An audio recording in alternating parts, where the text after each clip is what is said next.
Hi hello, स्वागत है दोस्तों आज के इस वीडियो में। तो आज के इस वीडियो में हम बात करेंगे डीए हाइक के बारे में। तो सरकारी कर्मियों का पॉसिबली इस मंथ जुलाई में कितना परसेंट डीए हाइक हो सकता है और सरकार इसके बारे में क्या कह रही है और ऑफिशियली कब इम्प्लीमेंट होगा, इन सभी चीज़ों के बारे में आज के इस वीडियो में हम जानेंगे। जैसे हम सबको पता है कि जो सरकारी कर्मी है वो चाहे कोई स्टेट गवर्नमेंट एम्प्लॉयज़ हो सकते हैं या फिर जो है सेंट्रल गवर्नमेंट एम्प्लॉयज़ हो सकते हैं। सभी सरकारी कर्मियों का जो डीए है वो तकरीबन सेम टाइम पे बढ़ता है, जो कि 6 मंथ्स का पीरियड होता है।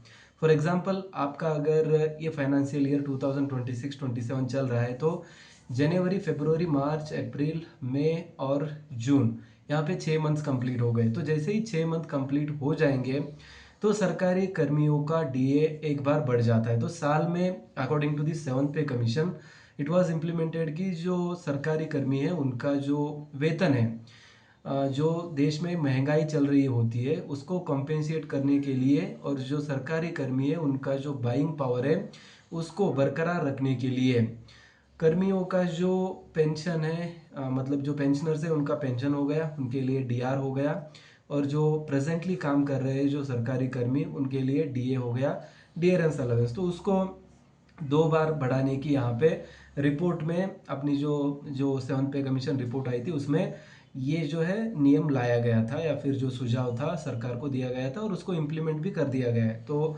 नॉर्मली डीए बढ़ता है 2 बार, ठीक है। तो अभी नॉर्मली जो डीए बढ़ने का टाइम होता है जुलाई में हो जाता है। तो जैसे अभी जो है जुलाई चल रहा है या फिर जो 6 मंथ से यहाँ पे कंप्लीट हो चुके हैं, ठीक है, जून में 6 मंथ्स कंप्लीट हो चुके हैं। तो कायदे से सरकार को अभी इसी महीने में ही डीए बढ़ा देना चाहिए, लेकिन नॉर्मली ऐसा होता नहीं है क्योंकि सरकार 1-2 महीने का डीले यहाँ पे कर देती है। जैसे जो जुलाई में मिलने वाला डीए है अगस्त और सितंबर में कभी कभी चला जाता है, नॉर्मली अगस्त में ही मिल जाता है। तो जुलाई भी ऑलमोस्ट खत्म हो चुका है। तो नेक्स्ट मंथ में सरकारी कर्मियों को 100% यहाँ पे जो नेक्स्ट डीए है कि वो मिल सकता है। अब कितना मिलेगा ये भी एक बड़ा क्वेश्चन है, क्योंकि पिछली बार तो 2% मिला था, उसके पहले 3% मिला था और कभी कभी 1.5% भी मिल जाता है। तो ये डिपेंड करता है एआईसीपीआई इंडेक्स। तो जिसको ये नहीं पता है कि एआईसीपीआई इंडेक्स जस्ट इंफॉर्मेशन, जो देश में महंगाई होती है उसको स्टडी करने के लिए मिनिस्ट्री ऑफ लेबर इनकी तरफ से एक सरकारी सरकार का ही एक अंग है या फिर जो सरकार की ही एक पार्ट है हम कह सकते हैं, जिनका काम है कि देश में 200 से ज़्यादा इंडेक्सेस को ट्रैक करके इंडस्ट्रियल जो एरियाज है उनको स्टडी करके कितना महंगाई देश में बढ़ा है, वो छोटा महंगाई हो सकता है या फिर बड़े लेवल पे महंगाई हो सकती है, उन सभी चीज़ों को स्टडी करके एक रिपोर्ट के तौर पे एक इंडेक्स को वो फाइनलाइज करके पब्लिश करते हैं अपने लेबर ब्यूरो वाले वेबसाइट पे। तो उसके साथ ही साथ जो है एक ऑफिशियल लेटर भी वो रिलीज करते हैं जहाँ पे देश में किस सेक्टर में कितना महंगाई, जैसे कि रिटेल में कितना बढ़ा है, फिर उसके बाद फॉरेन जो इन्वेस्टमेंट्स है उसमें क्या कुछ चेंजेस हुए हैं, तो इन सभी चीज़ों को मेंटेन किया जाता है, एक रिपोर्ट पब्लिश की जाती है।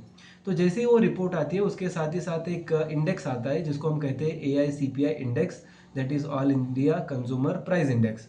तो वो इंडेक्स कभी बढ़ता है कभी घटता है, नॉर्मली तो बढ़ता ही रहता है। जैसे 2 पॉइंट से बढ़ गया, 1 पॉइंट से बढ़ गया, 1.5 पॉइंट से बढ़ गया। तो जब जब वो इंडेक्स बढ़ेगा तो सरकारी कर्मियों का जो डीए है उसको भी अकॉर्डिंगली बढ़ा देना चाहिए। तो इसका मतलब, जैसे इंडेक्स अगर बढ़ा है इसका मतलब है कि देश में महंगाई ज़्यादा हो चुकी है। अगर इंडेक्स घट रहा है तो देश में महंगाई कम हो रही है। तो डीए को, जब इंडेक्स कम होगा तो डीए को थोड़ा बहुत ही इंक्रीज कर दिया जाता है। लेकिन अगर इंडेक्स में बहुत ज़्यादा उछाल आया है या फिर बड़ी छलांग लगाई है इंडेक्स ने, तो जो डीए है उसको भी ज़्यादा कर दिया जाता है, माने 3 से लेकर 4% तक डीए को बढ़ा दिया जाता है। तो ये नॉर्मल प्रैक्टिस है जहाँ पे सरकार जो है सोली डिपेंड करती है कि कितना एआईसीपीआई इंडेक्स बढ़ा है। तो अब आप कह सकते हैं कि लास्ट 6 मंथ का कंसिडर करते हैं या फिर लास्ट 1 मंथ का ही। देखिए, लास्ट 6 मंथ का अगर हम पीरियड देख रहे हैं तो वहाँ पे 6 मंथ का एवरेज निकाल दिया जाता है। फॉर एग्जाम्पल, जनवरी में 145 था, फिर 146 फरवरी में 147 हुआ, फिर 145 हो गया, 147 हो गया। तो कुछ इस तरह से रैंडम नंबर्स आ सकते हैं। तो हम 6 महीने का डी जो एआईसीपी इंडेक्स है उसको ऐड करेंगे, डिवाइड बाय 6 कर देंगे तो एक एवरेज वैल्यू मिलेगी। मान लीजिए एवरेज वैल्यू 148.5 मिल गई। तो लास्ट जो 6 मंथ मतलब 2025 के जो 6 मंथ में लास्ट एवरेज कितना था, मतलब जनवरी से लेकर जून तक, और अभी जनवरी से लेकर जून तक 2026 में कितना हुआ है, तो उस 6 महीने और इस 6 महीने में कितना फर्क हुआ है इसको कंपेयर कर दिया जाता है और उसके बाद डिसाइड किया जाता है कि कितना डीए जो है यहाँ पे सरकारी कर्मियों का बढ़ा देना चाहिए। तो उसके ऊपर ही सरकार फिर अपना फैसला लेती है, कैबिनेट में उसको अप्रूवल मिल जाता है, फिर उसके बाद जो है अरियर्स के साथ उसको दे दिया जाता है। मतलब आप कह सकते हैं कि अगर जुलाई में हमें डीए मिलना था तो लेट हो गया, अगस्त और सितंबर निकल गया, मान लीजिए अक्टूबर में मिल गया, लेकिन क्या हमें जुलाई का पैसा नहीं मिलेगा? मिल जाएगा बिल्कुल। अगर आपका अभी मान लीजिए 68% डीए चल रहा है, तो आपका एक्चुअल में जब अक्टूबर में बढ़ेगा 2% से बढ़ा और 70% हो गया। लेकिन आप ये कह सकते हैं कि ये जो 2% का डिफरेंस है ये सरकारी कर्मियों को मिलेगा। जी हाँ, बिल्कुल मिलेगा। जो 3 महीने हैं उनको अरियर्स के रूप में दे दिया जाता है। मतलब इन 3 महीनों में आपका जितना भी बेसिक है, फॉर एग्जाम्पल 30,000 आपका बेसिक है, तो 30,000 का 2% कितना होगा, उतना अमाउंट 3 बार जोड़ दिया जाता है, यानी कि जुलाई, अगस्त और सितंबर के लिए। फिर अक्टूबर के महीने में ये अरियर्स प्लस जो इंक्रीज डीए है वो सरकारी कर्मियों के खाते में दे दिया जाता है। तो सरकार बेसिकली दे तो देती है, लेकिन अरियर्स यहाँ पे अरियर्स के रूप में मिलेगा और 1-2 महीने के डीले के बाद मिल जाएगा। तो जुलाई तो खत्म है, हो सकता है अगस्त में मिल जाए या फिर उसके आगे वाले महीने में भी मिल सकता है।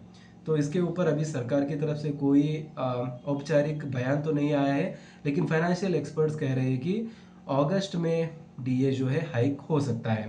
तो आपका क्या कहना है, कमेंट में बताइए कब हो सकता है सरकारी कर्मियों के लिए डीए और कितना % हो सकता है।